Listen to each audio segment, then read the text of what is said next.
The aesthetic attitude and the sublime. So far, this exposition of Kant has focused exclusively on the business of judging something to be beautiful, but in the critique of judgment, Kant is also concerned with the sublime. The sublime is found most obviously in nature. So too are beautiful things, of course. Indeed, at many points, Kant seems more interested in natural than artistic beauty. But whereas a flower, say, strikes us as beautiful because of its delicacy and the interplay between color and form it displays, a mighty waterfall such as Niagara Falls impresses us by the sheer chaos of its power. The same sort of contrast is to be found in art. The delicacy of a Tudor college with oriel windows, say, contrasts with the black forbidding appearance of a castle like Caernarfon in Wales. Similarly, while beautiful is exactly the right word to describe the slow movement of Mozart's clarinet concerto, it seems a poor or even erroneous description of a symphony orchestra playing at full volume the high romantic music of Tchaikovsky or Mahler. Though these examples are to this extent contrasting, they can also be construed as having something in common, namely the kind of attitude they invite, an attitude whose key element is a feature identified by Kant, disinterestedness. When we look at the oriel window from an aesthetic point of view, it is said, we are not concerned with its functionality. The extent to which it lets in enough light for reading by or is difficult to clean. Such practical concerns are set aside. So too, when we stand beneath the raging cataract, we set aside any question of how we are to negotiate a crossing or harness its power for the purpose of generating electricity. But more importantly, from the point of view of appreciating its sublimity, we also detach ourselves from it emotionally. We apprehend its fearfulness, certainly, but without actually feeling the sort of fear that would make us run away. We savor its power without any anxiety that we might be swept away. It is the sort of apprehension brilliantly expressed in William Blake's famous poem, Tiger, tiger, burning bright in the forests of the night, what immortal hand or eye could frame thy fearful symmetry? To describe the tiger's fearful symmetry as beautiful seems inadequate.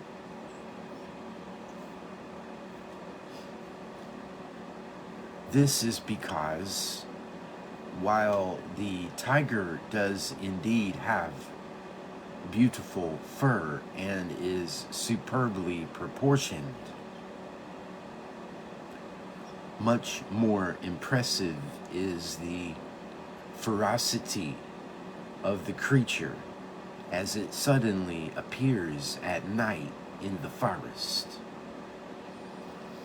If we are to experience this awesomeness or sublimity, we need to be able to distance ourselves from any fear we might feel, and at the same time contemplate its fearfulness. These two concepts, contemplation and distance, are the principal elements in what has come to be known as the aesthetic attitude.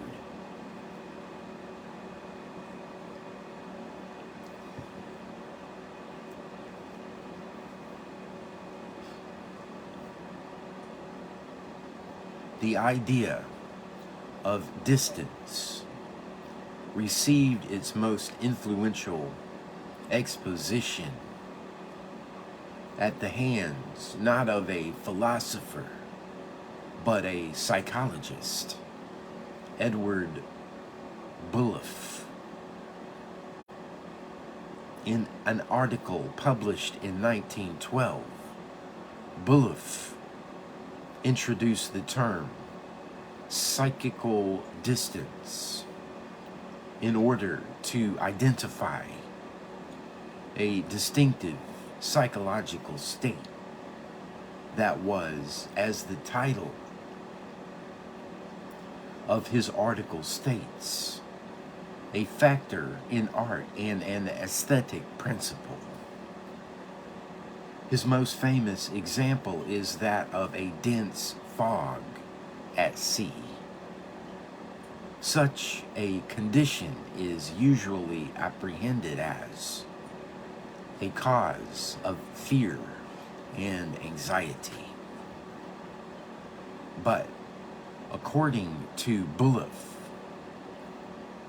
we can also view it in a psychically distant way, one that allows us to free ourselves from this practical attitude and contemplate the fog in and of itself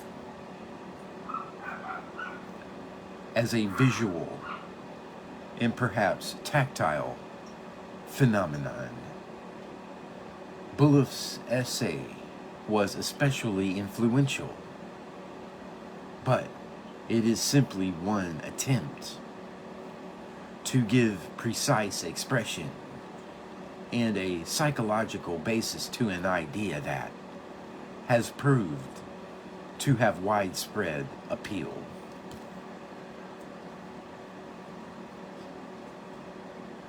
This is the idea that aesthetic experience consists in a special state of mind, the aesthetic attitude. And it has two major implications. First, it locates the aesthetic primarily on the side of the observer or audience. The aesthetic is not a type of thing, but a way of seeing or hearing or touching or tasting, possibly. Second, this way of viewing the world makes anything and everything aesthetic, potentially at any rate. And if the heart of the aesthetic is a distinctive attitude, then whatever this attitude can be and is applied to will constitute an aesthetic experience.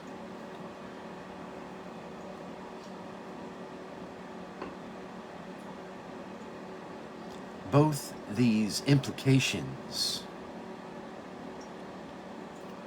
are of great significance, not merely in philosophy, but in the arts themselves, and the coherence of the concept.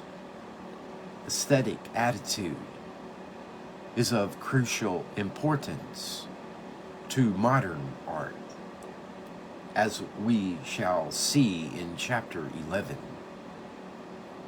For the moment, however, it is best to explore two major difficulties that arise for the concept in general. The first is this: can we actually specify such an attitude adequately? If the aesthetic attitude is a special state of mind, what state of mind is it?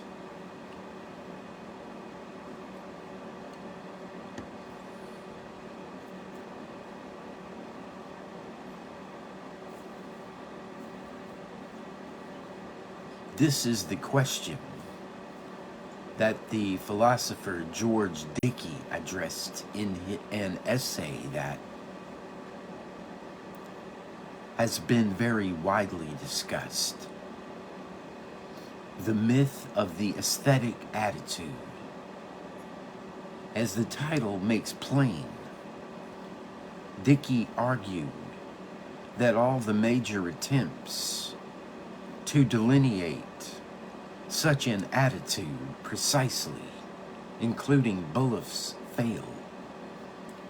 He subjects to close scrutiny both the ideas of distance and disinterestedness. Dickey thinks that there is no identifiable psychological experience of being distanced into which we are induced. When the curtain goes up, when we walk up to a painting, or when we look at a sunset. But if there is no identifiable state, then being distanced just means focusing our attention on something we do, but not something we need a special technical term to describe doing.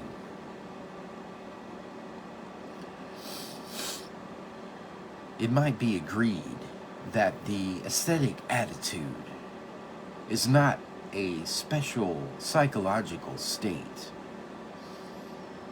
but that it is still marked out by its disinterestedness.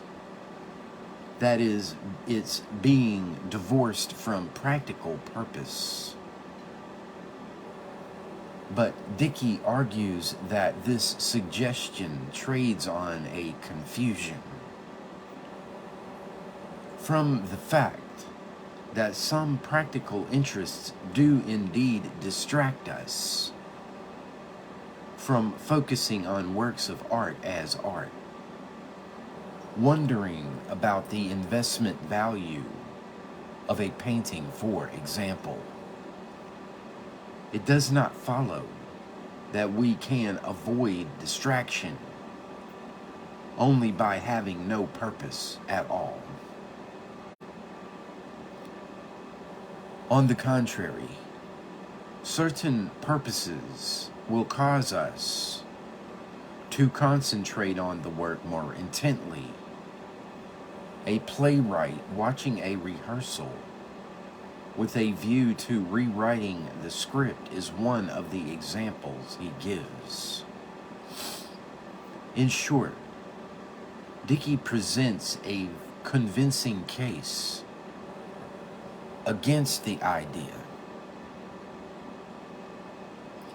of a distinctive state of mind that we could call the aesthetic attitude, and which constitutes the heart of aesthetic experience.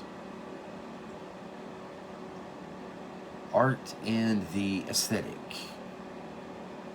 A second objection to the concept of the aesthetic attitude is this: if aesthetic experience is the application of a distinctive attitude to an object, then the aesthetic has no necessary connection with art. Suppose, to return to Kant, that a special delight arises from the free play of the imagination on an object. This object could be a picture, a statue, a poem, or a piece of music, but it could equally well be a sunset, a mountainside, or a rose, an example Kant several times considers. All that the Kantian aesthetic requires is that judgments of taste, beauty, and sublimity, and so on, express themselves as singular judgments upon an object. While finding something beautiful is not purely a subjective matter, since it commits us to believing that others will also find the object in question beautiful, even so, there is no restriction on what it is we can find beautiful.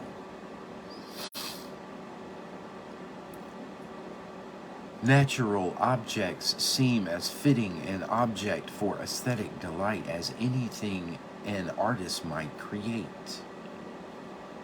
What then is the connection between art and the aesthetic?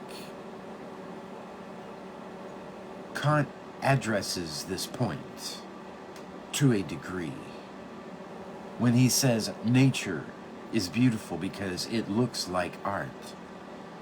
And art can only be called beautiful if we are conscious of it as art, while yet it looks like nature. Though this goes some way to explaining why aesthetic judgment is appropriate to both nature and art, it still confines us to the point of view of someone looking at beautiful things. It identifies the essence of the aesthetic with a consciousness of the appearance of objects, which is to say, art appreciation. But what about art making? Artistic production, according to Kant, also arises from a free act of the imagination. Here again, he attempts to bring out the distinctive character of creative activity by contrasting it with other mental operations. Art is different to science. the acquisition of knowledge, because it requires practical skill. But though it is practical, we can differentiate it from craft or design because the nature of the things it produces is not determined by a functional concept. The structure of a piece of furniture or a piece of machinery, say, is determined by the function it has to serve. Since artworks have no such function, they are not determined in this way. Artistic genius, to use Kant's term, has to be free. At the same time, it is constrained by the need for its productions to look natural or uncontrived. So far, so good. But we are still left with this question. What is the connection between the artist's creative act of imagination and the contemplative act of aesthetic judgment?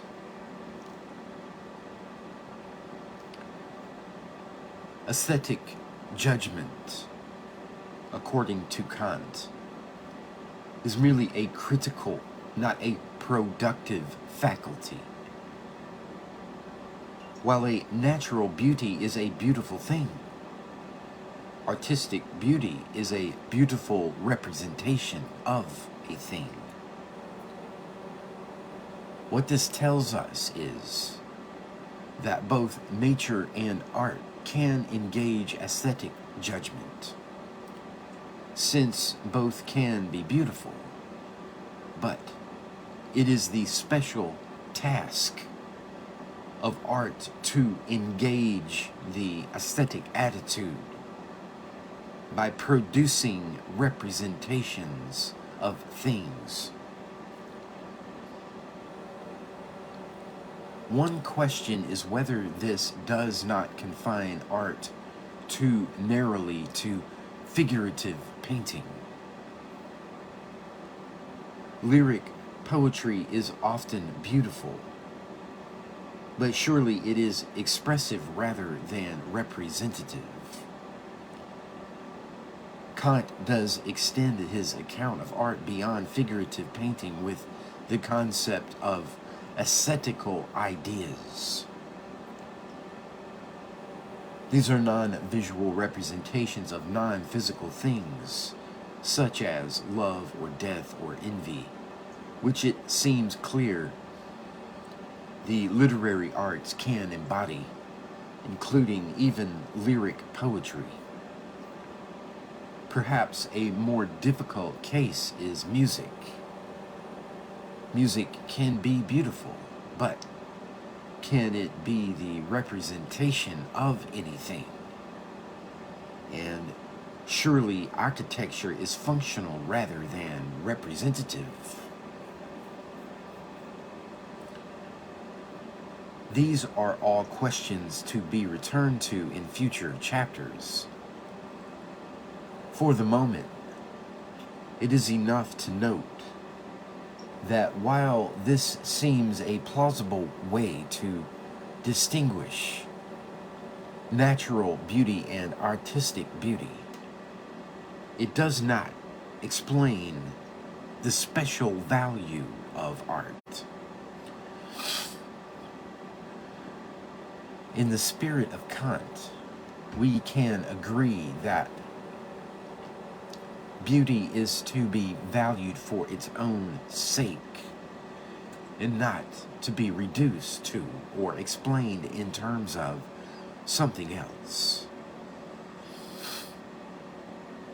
Knowledge or practical usefulness, for example. But we still have to bridge the gap between the value of beauty and the value of art. Since the world contains beauty without any creative activity, on the part of human beings. What does art add? If we already have beautiful things, why do we need beautiful representations? Why is it not sufficient for us to uncover and conserve the beauty that is to be found in the natural world? The appeal to beauty, or even more broadly, the aesthetic, leaves unexplained the value, if any, in artistic creation. It also leaves unexplained the multiplicity of art forms.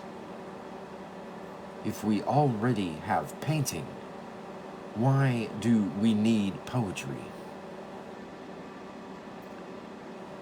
Gadamer and Art as Play. An attempt to overcome this difficulty is to be found in an essay by the German philosopher Hans Georg Gadamer, whose title in English is The Relevance of the Beautiful.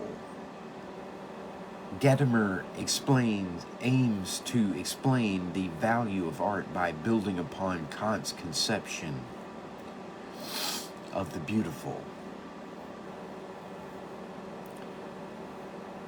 while at the same time acknowledging that the approach to art through the experience of aesthetic taste is a relatively external one, and for that reason somewhat diminishing by his estimation.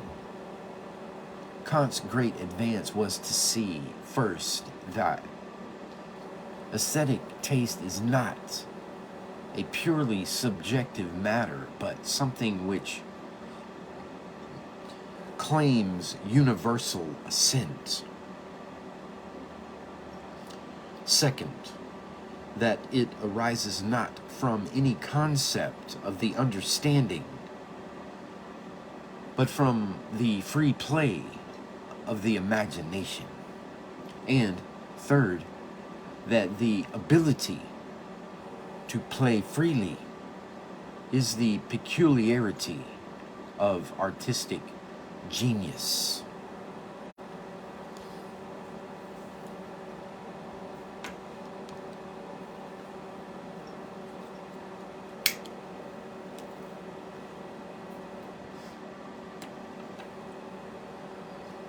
On the basis of these three propositions, Gadamer thinks that we can forge a much closer connection between aesthetic appreciation and art making than Kant does.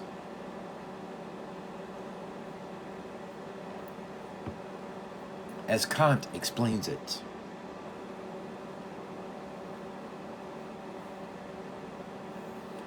the mark of genius lies in activity that is productive, but not useful, and which is not bound by any functional concept or repeatable process of manufacture. Free creative activity is not determined by rules, and even artists cannot explain what makes their creations right. Now, Gadamer observes that one consequence of this is that the creation of genius can never really be divorced from the congeniality of the one who experiences it. What he means by this is that since imagination lies at the heart of art making,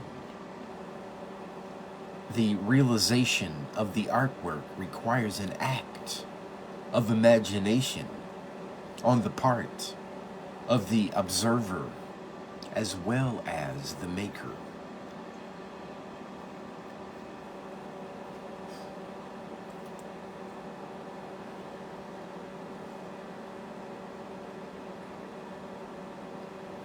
A work of art demands to be constructed by the viewer to whom it is presented. It is not something we can simply use for a particular purpose, not a material thing from which we might fabricate some other thing. On the contrary, it is something that only manifests and displays itself when it is constituted by the viewer. Consider the case of a painting. Leonardo produced the Mona Lisa. But what exactly did he produce? The answer, at one level, is a physical object made of wood, canvas, and pigments of various sorts. A unique object without any function. But this is not the level at which it is a work of art, of course.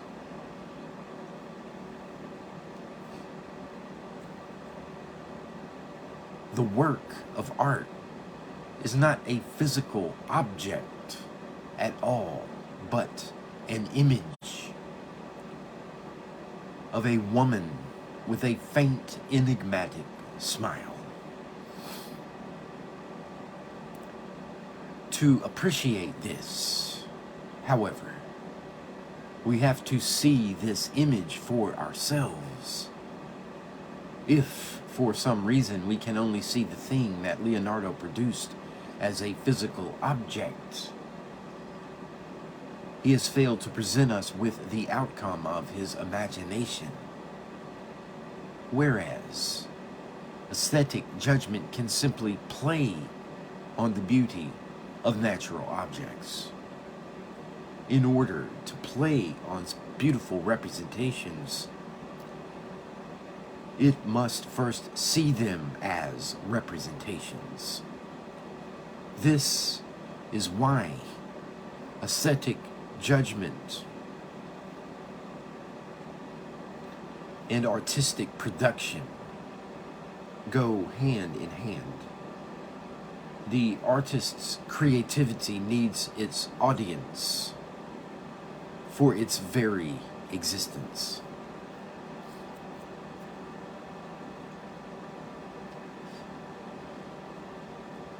In this way, Gadamer forges a plausible connection between art and the aesthetic. We might still ask, what special value attaches to art above natural beauty? Gadamer's answer is that the deliberate creations of the artist provide the experiences that best fulfill the ideal of free and disinterested delight.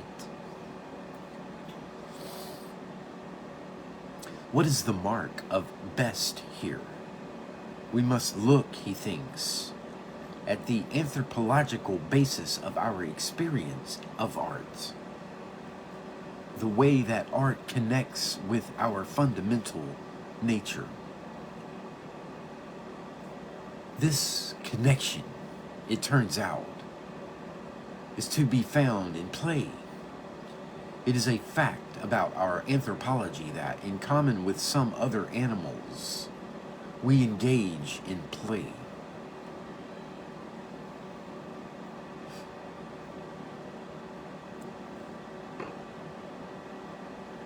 By nature, children engage in those activities essential to physical survival, crying for food, falling asleep, reaching for the things they want. But they also play. In thinking about play,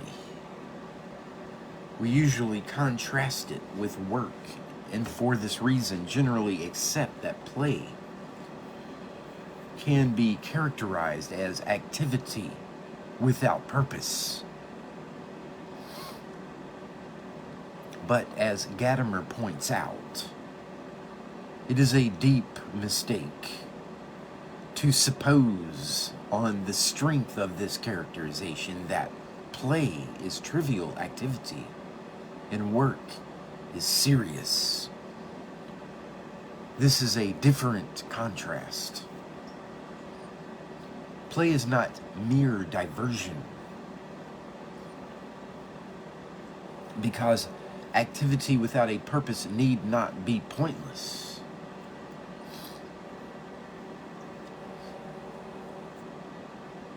Play has no output, but it can be structured.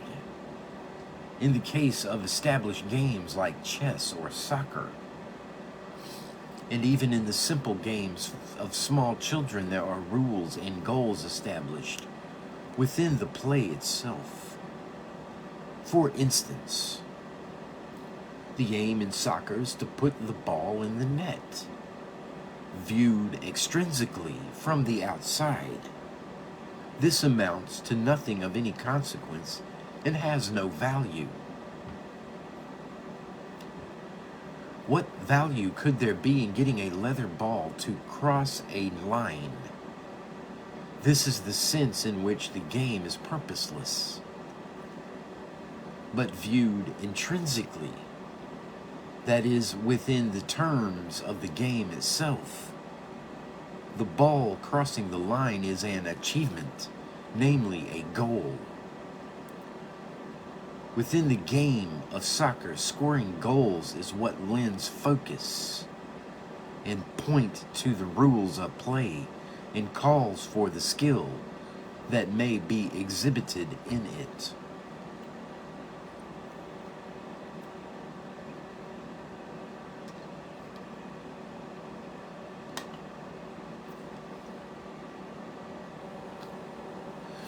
Play can be serious, not in the sense that it is professionalized, but in the sense that it demands solely for its own purposes the best temperaments and the finest skills of which human beings are capable.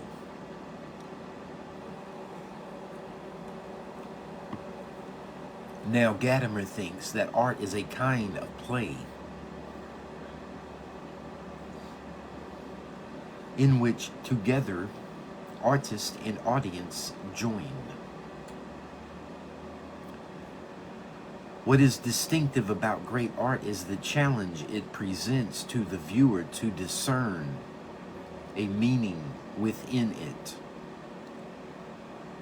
This is not a meaning that can be conceptualized or explicated in language. To this extent, Gadamer follows Kant closely, but is rather symbolic. The challenge is to realize fully in our own imaginations the constructs of the artist's imagination, and these constructs are symbolic. The picture of happiness, for example, rather than a photographic record of a happy occasion.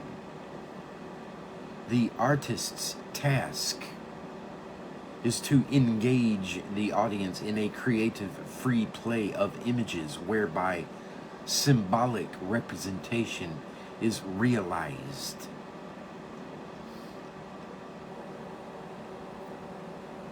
In making the symbolic central to art, Gadamer here concurs with another distinguished and influential 20th century writer on aesthetics, the American Susan Langer.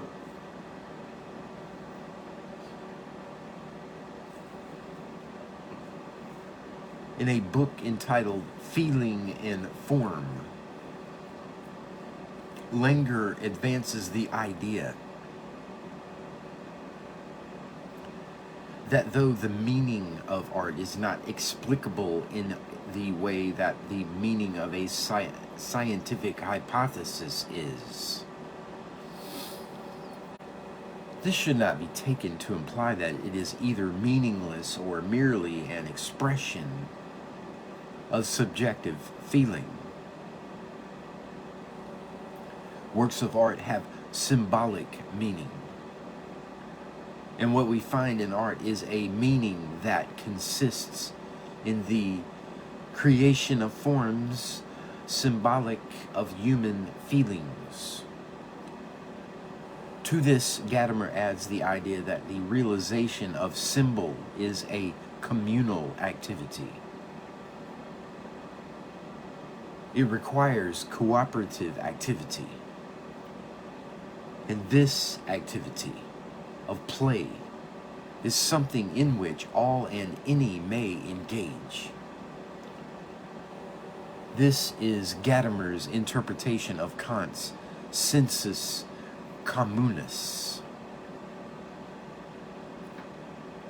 But why should we value this special kind of play?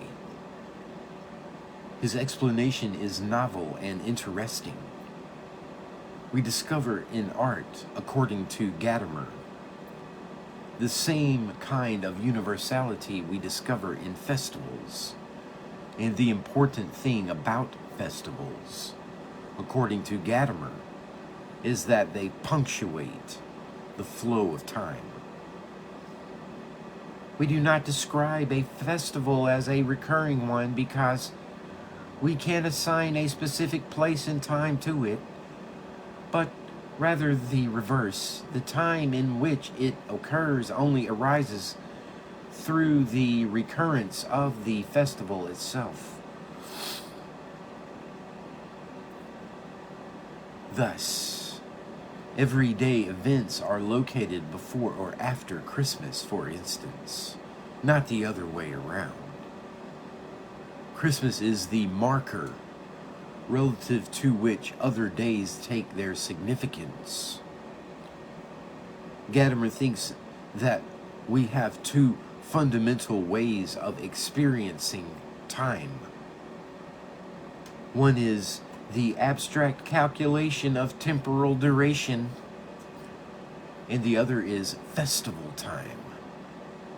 In festival time, we get, as it were, a taste of eternity.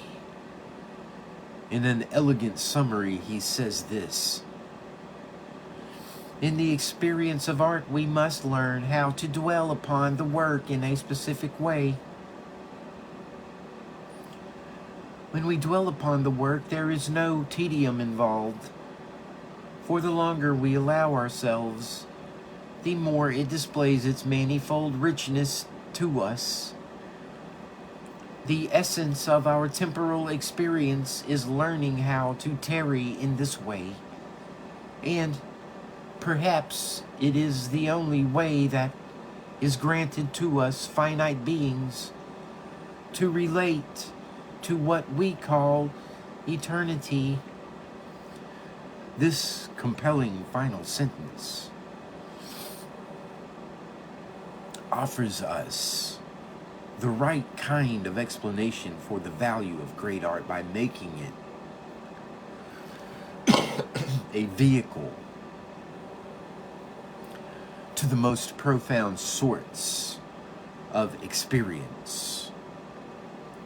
At the same time, there is a vagueness about it. What kind of relation to eternity is it that art offers us? Let us leave aside some very important questions about the meaning of eternity. Is there such a dimension? Philosophers have often argued that eternity is an incoherent idea, that we can attach no sense to it. We might, however, preserve the main elements of Gadamer's theory of art as play with something less ambitious. A recent and widely discussed book on aesthetics is Kendall Walton's Mimesis as Make-Believe. Walton also thinks that art is a kind of play, and he develops this thought by construing artworks as props in a game of make-believe.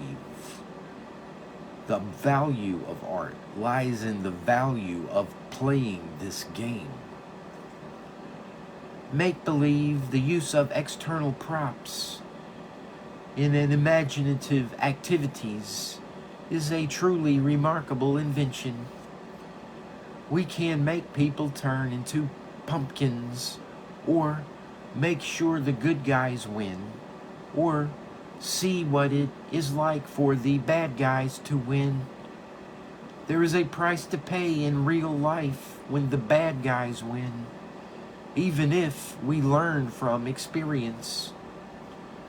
Make-believe provides the experience, something like it anyway, for free. The divergence between fictionality and truth spares us pain and suffering we would have to expect in the real world. We realize some of the benefits of hard experience without having to undergo it. Walton's theory has much more to it than this, but importantly, it offers us an explanation of the value of artworks that relies on a less elusive idea than that of relating to eternity. By offering us imaginative experience, works of art give us the benefits of that experience without the cost that would normally attach to it. The play of art is not real life, but it has to do with real life, and so may enrich it. Art and sport. The contention that art is a kind of play is, as we have seen, a theory with important strengths. Still, the game of make-believe is not literally a game, only metaphorically. So one way of asking whether the metaphor is adequate or not is to look at a literal use of game, namely sport. Sport is a variety of play, but for the reasons Gadamer gives, it is wrong on this ground alone to regard it as mere diversion or entertainment. Some sport is light-hearted, certainly, but some is serious. Serious sport is possible because it can provide a structured, self-contained activity in which human strengths and weaknesses, both physical and psychological, can display themselves. The important point to stress, however, is that in sporting contests, the display and appreciation of these strengths, prowess, dexterity, stamina, intelligence, ingenuity, courage, integrity, forbearance, determination, and so on, is not for the sake of something else, but for its own sake. Different games require different skills and mentalities, but all provide not merely occasions for, but vehicles for, the realization of these distinctly human capacities.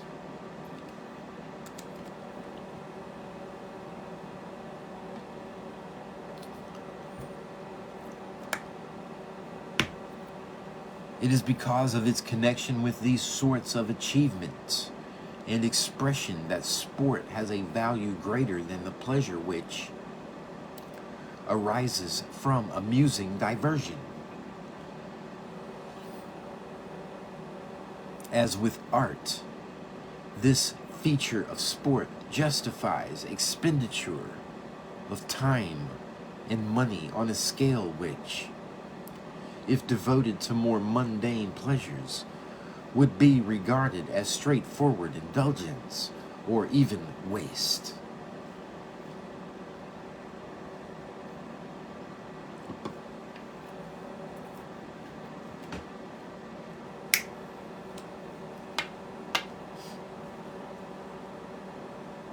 Of course, people can overestimate the importance of sport, and perhaps they often do. But someone who tries to remind us that it's only a game has, on at least some occasions, failed to see just what role sport can have in the realization of human excellence. In short, sport is free play of the sort that Gadamer isolates and analyzes. What then is the relevant difference between sport and art? Following Gadamer's analysis, we might be inclined to argue that whereas art involves a cooperative act of creation on the part of both artists and audience, sport is participant-centered, and the audience mere spectators. But, as Gadamer himself implies, this is not so. The significance of a sporting occasion is often determined by spectator participation as much as sporting endeavor. What makes a win a victory or a loss a defeat is a function of spectator expectation and involvement. Moreover, sporting occasions have that character of festival that Gadamer finds in art, and hence the underlying universality that Kant's common sense possesses. It is precisely because the individual can get swept up in the whole community's involvement that the appeal of sport crosses almost every boundary. It is for this reason, too, that sporting events can have the character of national contests, triumphs, and defeats. The self-contained and universal character of the sport also allows it to create festival time. Wimbledon, the Super Bowl, the U.S. Masters, and the Olympic Games punctuate the calendar in the way that Christmas, Hanukkah, Ramadan, and Kumbh Mela do for Christians, Jews, Muslims, and Hindus.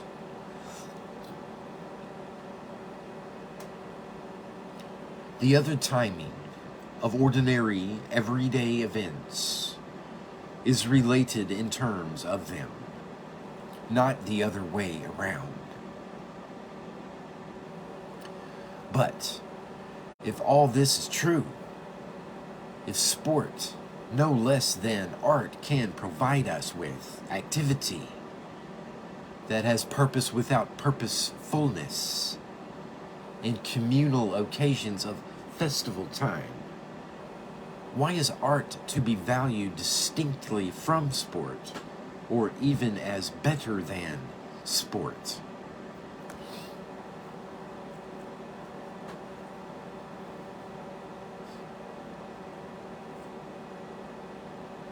It is clear that Gadamer means us to regard art as an especially valuable form of play. But we have found nothing in his analysis that gives us reason to discriminate between art and sport in this respect. If both Gadamer's analysis and the subsequent argument are convincing, there is a conflict here with the widespread belief that art is of higher, or at least more enduring, value than sport.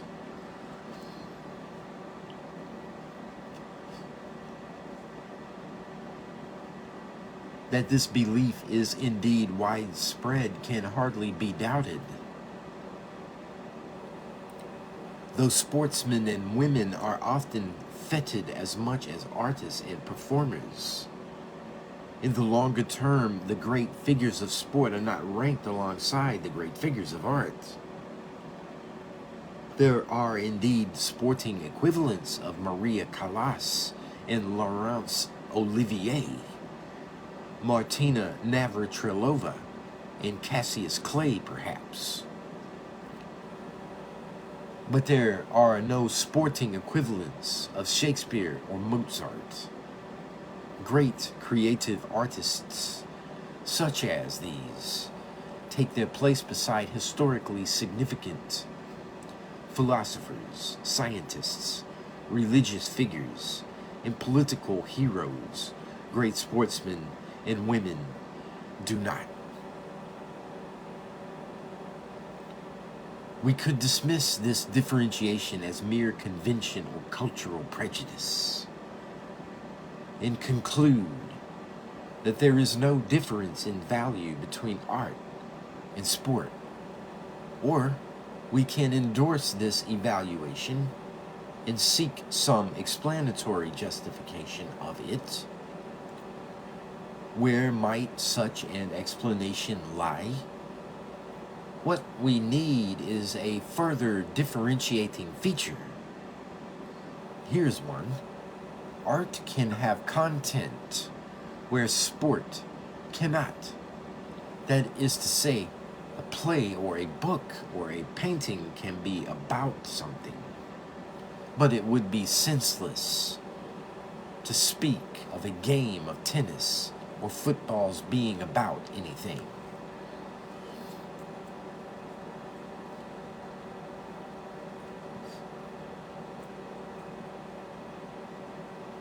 Furthermore, though there are performing arts, about which more will be said in Chapter 8, most artistic activity results in an art object, an abiding work of art.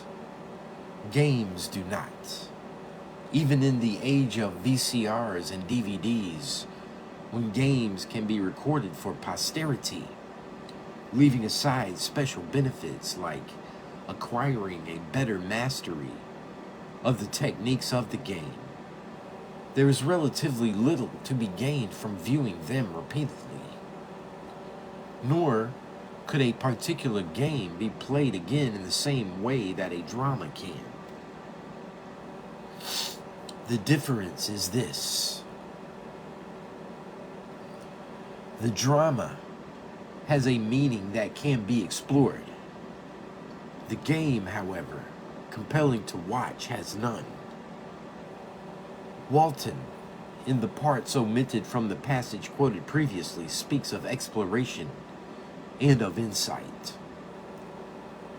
The excitement of exploring the unknown will be lost to the extent that we construct the worlds ourselves. But if we let others, artists, construct them for us, we can enjoy not only the excitement, but also the benefits of any special talent and insight they may bring to the task.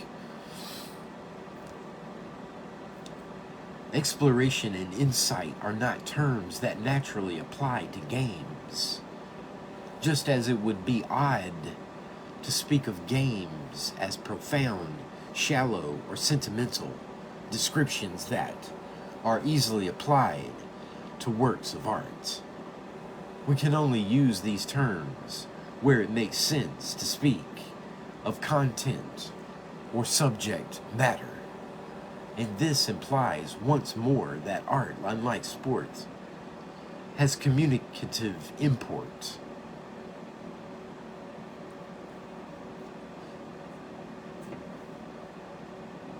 We cannot give an adequate account of art or its value without taking account of the fact